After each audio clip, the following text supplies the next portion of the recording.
Now, while much of the world is focusing on events in Ukraine, let's tell you about the violence in Yemen, because it's some of the worst being seen in the long-running war there. This month marks 8 years of conflict, with monitors saying that the past 4 months have seen more than 800 air raids. Both sides in the war have been accused of war crimes, something they deny.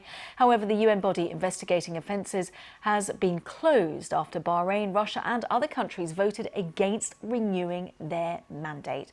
Well, BBC Arabic special correspondent Nawal Al-Maghafi has this report, and I've got to warn you that you may find some scenes distressing. Another deadly night in Yemen's capital, Sana'a.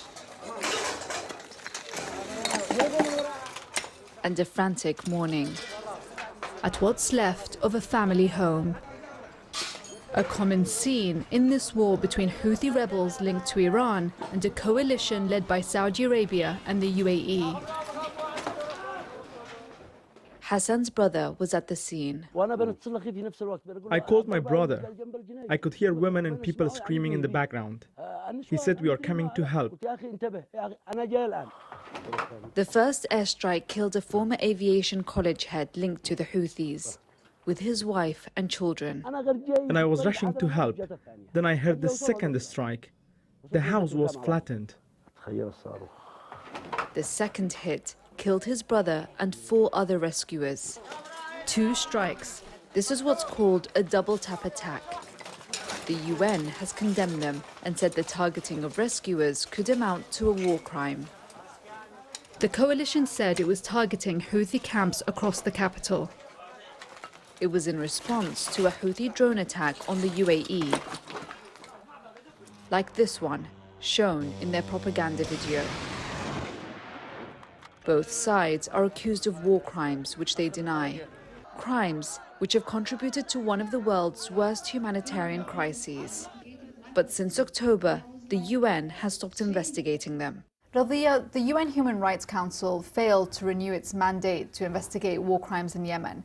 What has been the outcome?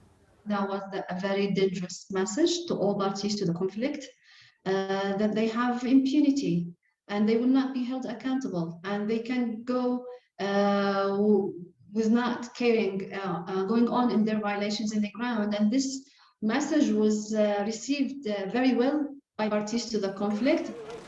And the consequences can be seen here. Escalating attacks have seen more than 400 casualties in January and February alone, making it the most violent period in years. Amongst the rubble, a burnt face of a father, hidden from onlookers, including his sons.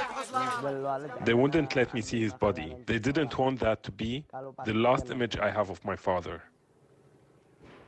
Iyad and his 2 brothers are left without a family breadwinner. He's left a huge void in my life. And if the attacks don't stop, we will fight back. This war's aim was to weaken the Houthis, but sentiment like this has only grown. And as attacks increase, so too does the hostility.